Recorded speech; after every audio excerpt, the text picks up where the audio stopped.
Hey Pulse. So today, this is the advanced controller settings. So I will be explaining mainly everything in this. So I say, let's get on with it.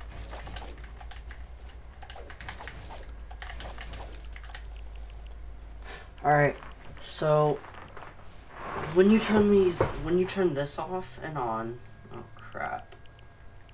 And did it reset? No, it didn't. Alright, when you turn it on, it like pops up all these settings that are like, whoa, what the heck? So today I'm going to be explaining everything from these. So when you turn this on, it turns these off because this look sense is your vertical and horizontal speed combined, and it's both of them at the same time. So, and same for aim assist, aim sense. It's like down here. I think it's these. So if you go down here to copy from basic and legacy, basic would be these two up here. It would be copying it from these, and it would be just automatically putting them in here. And then copying from legacy settings, I don't use legacy settings, so I have no clue where they are. If I find them, that'd be nice. I have no clue. Hold on. Give me a couple seconds. Where is it? Use legacy.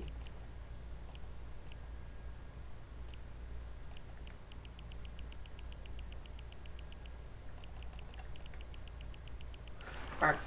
Well, couldn't find the legacy settings, so sorry.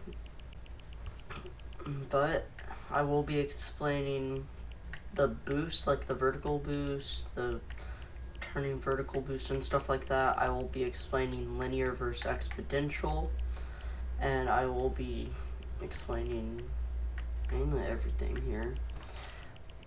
So let's get on with it. Alright, so first I will be explaining the linear setting. I use linear settings, but a lot of y'all use exponential. It's just like a straight path. It's pretty down to the point when you're using exponential. It's basically goes for every game you do. Mainly every controller game that you play, it normally uses exponential for it. So everyone is used to exponential settings. But I've decided to switch over to here because if you do and you get used to it, your gameplay gets a lot better and a lot smoother, in my opinion, and it's easier to do a lot of things. So, and when you try it out for yourself, it's gonna be weird. It's like when you move, it's just gonna be weird. And linear, I would say, in my opinion, it's like mouse and keyboard on controller. Well, it's like a mouse on controller. So it's like, you know how they like shake it like this and like something like that. So that's basically that on controller. You can do that on controller, but yeah, I don't really do that that much. So now that I've sort of explained that, I'll try to pull up a picture of what the difference is. Basically, it's like a picture of like a straight and something else explained. It like explains it in one picture, but it's gonna feel weird, and one way to counter that like weird feeling is getting a control freak, which I will put up like in just a few, like at the end of the video. At the end of the video, you will be seeing what a control freak is, or like one of those joysticks that I use. It's really useful. It really helps it. So I would start doing that if you're wanting to get a lot better on controller. So Now let me explain the vertical boost and the horizontal boost. So, right now, my sense is over here and right here.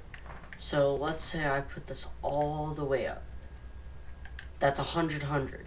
If I turn this all the way up to 100, 100, then if I turn them both up to 100, 100, this is 100, 100 with me looking around without like, oh crap, here, I'll make it a lot easier.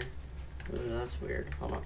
Alright, so that's me like spinning around at 100, 100 without it like, without the joystick like touching, without it going all the way. But when it does go all the way, it's like a dead zone. It's like a dead zone.